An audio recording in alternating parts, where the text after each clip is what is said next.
What's up, squad? Welcome to Muscle Mastery. Coach Ty here. I am a training and nutrition coach, and I help people by teaching the training and nutrition habits and routines that make hitting your goals simple.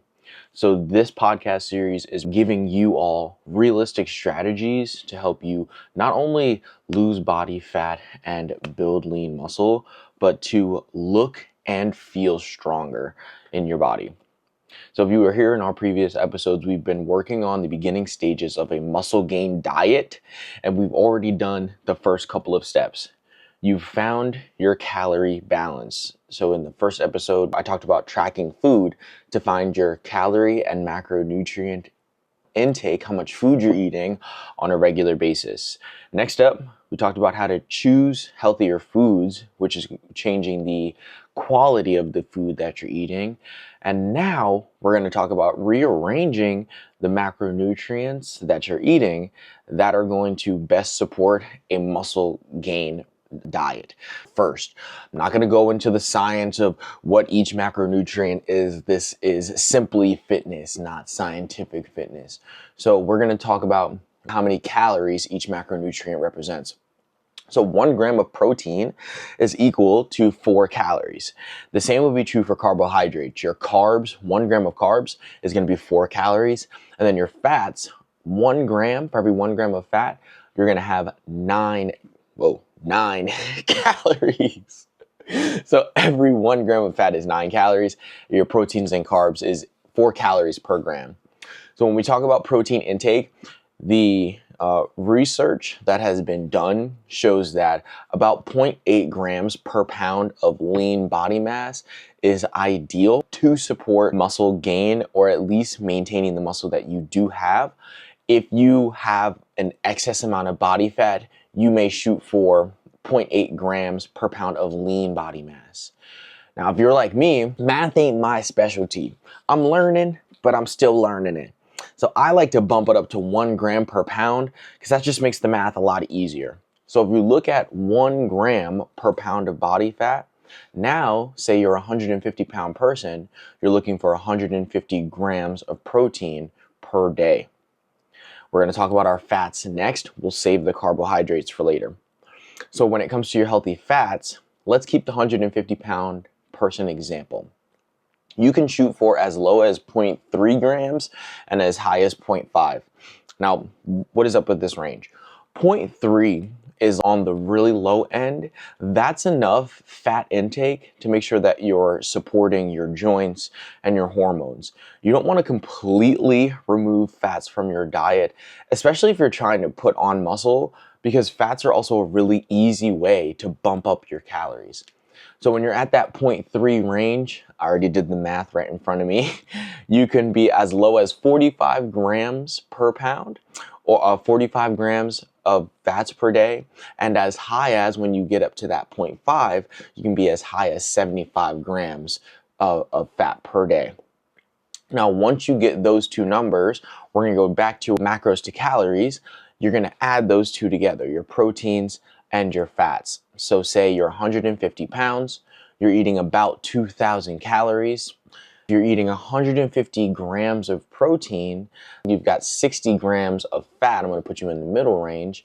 When you add those two numbers together, that's going to put you at 1,140 calories. And how did I get that number? Every gram of protein is 4 calories. So all I got to do is 150 times 4. 150 times 4, not 5, and I get 600. Then we go into our fats, 60 times 9, because that's the difference. That's 540 calories. Add those two up. Now I'm going to take that number, my 1,140, and subtract it from my 2,000, which is going to leave me with about 860 calories. Now, with that 860 calories, I've got to convert it back to carbohydrates so that I know how many grams I should be eating. Super simple once you actually do it. It's just a lot of words. Now I'll take my 860 and divide it by 4. Now I've got 215 grams of carbohydrates. So just to break it down again, if you're a 150-pound person eating 2,000 calories, you'd be eating about 150 grams of protein, between 45 and 75 grams of fat, and about 215 grams of carbohydrates. That would equal to your 2,000 calories. Now, all of this information can be a lot at first, but if you can sit down and do the three numbers, if you can add these three numbers together, it can set you up for so much success, and it's going to keep you away from everyone else that kind of just rushes into it, and then they end up going into a cycle of trying it and failing and giving up and falling off track, and then trying it again and failing and falling off track again. You can do the work in the beginning, and then now you've got the habits and routines that are going to keep you locked in forever. And if that was a lot of numbers, I just want to give you some simple guidelines for success. Nothing is guaranteed, but as long as you get your protein in, you are more than likely to see success. And as long as your fats are between 0.3 and 0.5 grams per pound per day, listen in, you're more than likely to see success. You can have whatever ratio of carbohydrates to fats that you want. You can have a higher carb diet, you can have a lower carb, higher fat diet. You can even mix it up on a daily basis. As long as your calories match up at the end of the day, you are more than likely to see success. Your ratio really depends on how you want to go down this journey. You would have more carbs if you wanted more energy, and more energy specifically for training.